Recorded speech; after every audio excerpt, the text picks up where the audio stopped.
Dan persaudaraan itu biasanya selalu diawali dengan banyak teman. Saya mau tes hari ini, Polri, saya kasih hadiah.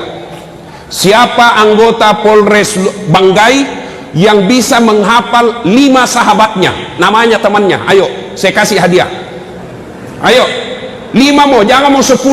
5 teman kalian, polisi, sama-sama polisi, namanya lengkap. Siapa yang hafal? Saya kasih hadiah. Ayo, ayo, angkat tangan. Ayo, sini, sini bos. Ya, kita buktikan. Ya, ya, alhamdulillah. Pak Deki. Tapi sebelum jawab pertanyaan itu ada passwordnya. Pertanyaannya, siapa namanya neneknya Kapolres? Ayo, apa ini? Jawab memang nih. Barang belum tentu juga dia tahu ini orang. Belum tentu juga dia tahu ya, ini namanya polisi yang tidak kehilangan akal. Siapa namanya neneknya Kapolres? Abdul Latif. Belum tentu juga bapak tahu. Atau lebih gampang lagi, silakan mohon izin saya tanya sama Kapolres. Lebih aman. Nah, coba bapak sebut 5 sahabat bapak di kesatuan bapak. 1 Chandra Esa, 2 Sugimin Esa, 3 Rono Esa, 4 Sutarman Esa, 5.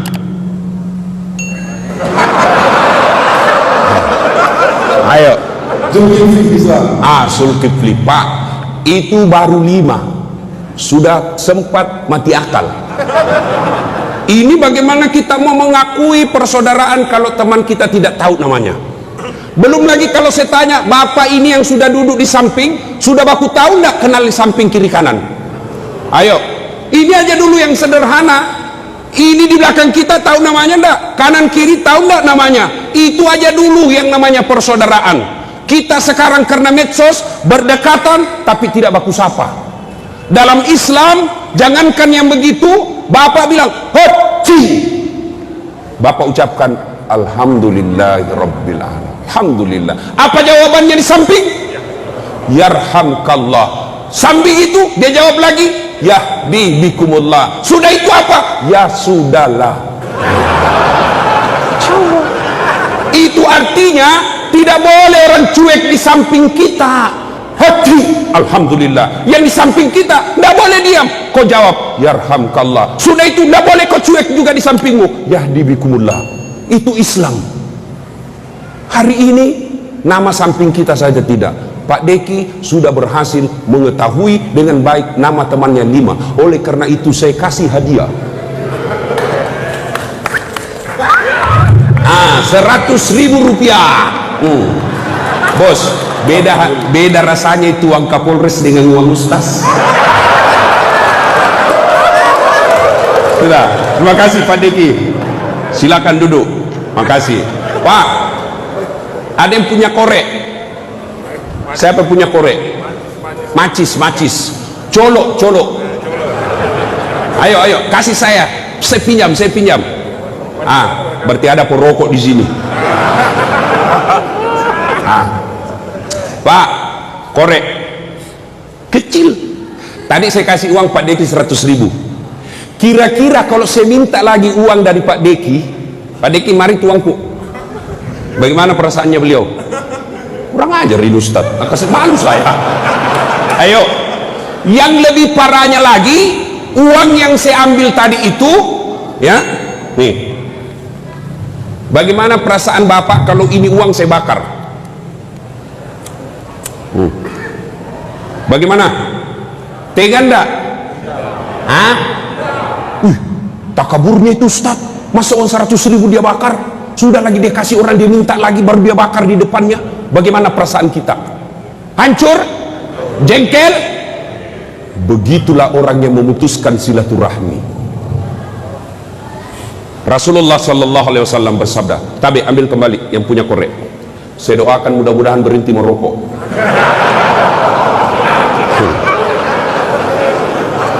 Itu orang perokok Pak, kayak orang belen-belen saya lihat. Coba lihat orang kalau merokok kayak dongok-dongok tuh.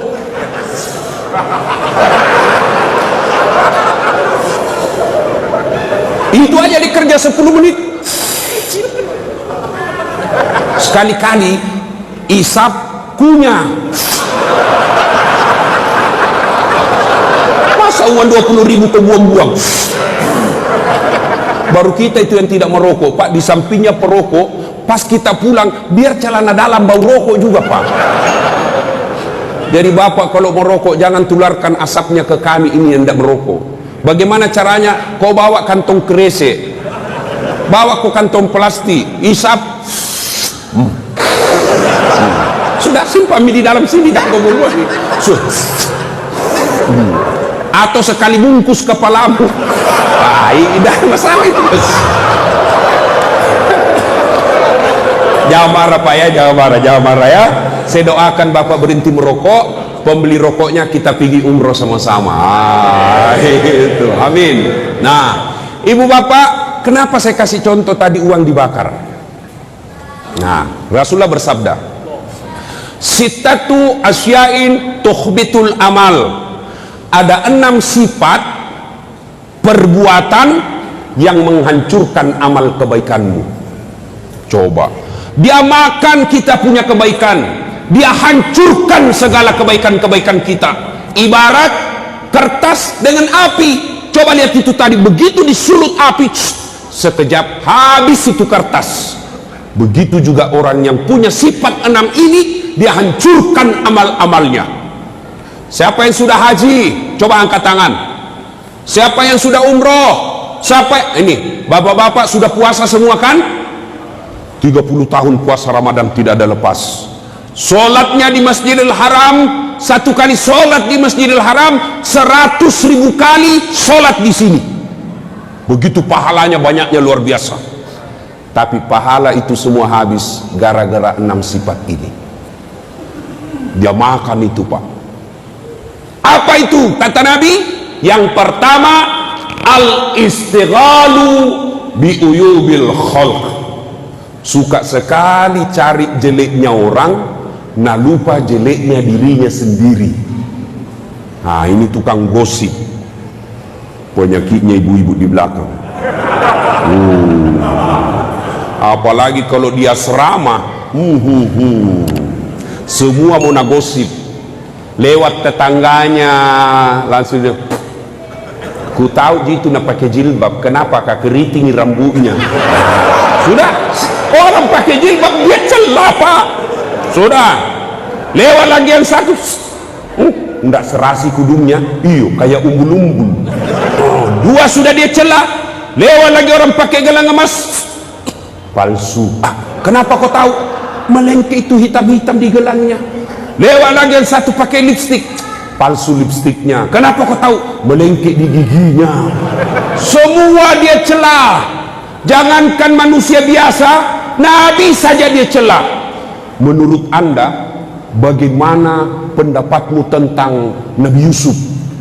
Dia celah juga itu Nabi Yusuf. Ya, sebenarnya baik, cuma sayang hampir tergoda sama Suleha. Nabi saja dia celah Pak. Bagaimana menurutmu Nabi Nuh? Nabi Nuh baik, beriman kepada Allah, tapi sayang anaknya kafir. Coba, semua saya dicela Pak. Orang seperti ini habis amalnya.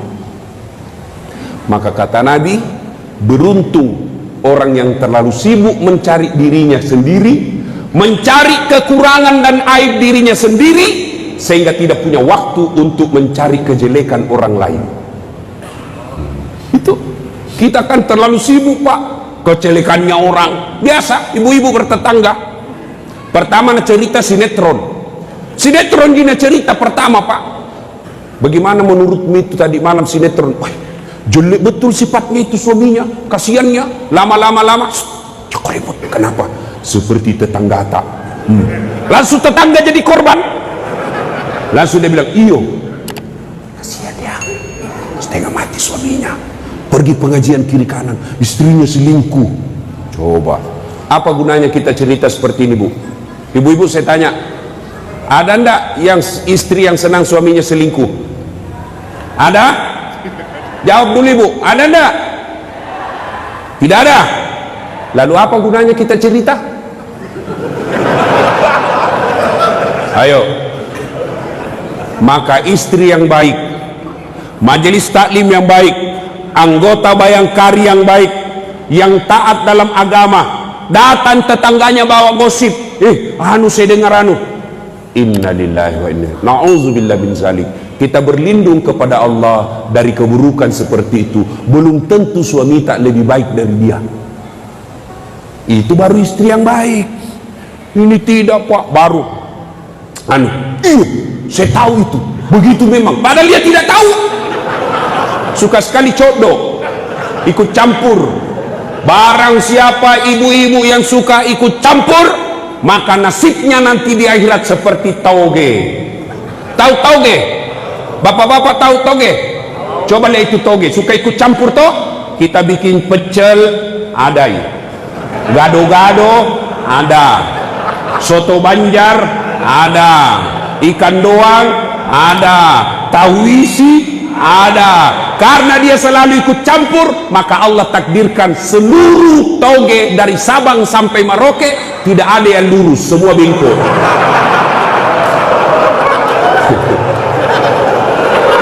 Maka kalau ada ibu-ibu Bayangkari di komplek, pagi-pagi gosip, teriaki saja, pagi-pagi tauge ini ayukibbu ahadukum, sukakah kamu memakan bangkai sesamamu manusia? Satu kali Nabi ketika Isra Mi'raj, Nabi diperlihatkan ada perempuan cantik, cantik betul ini perempuan, tapi sayang seribu sayang, kukunya terbuat dari tembaga api neraka. Dia cakar mukanya, sakit tapi dia cakar. Dia cakar seluruh badannya, sakit tapi dia cakar. Bayangkan, kuku saja kalau dicakar muka sampai kan sakit. Ini tembaga api neraka, dia cakar mukanya, sakit tapi dia cakar.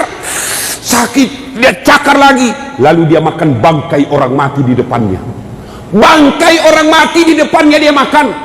Nabi geleng kepala dan bertanya sama Jibril, "Ya Jibril, siapa itu? Bego, dongo, beleng-beleng." Bego betul dia, bangkai dia makan. Dia tahu sakit tapi dia cakar dirinya. Siapa dia Jibril? Jibril menjawab, itulah umatmu yang sebarkan kejelekannya orang di Facebooknya.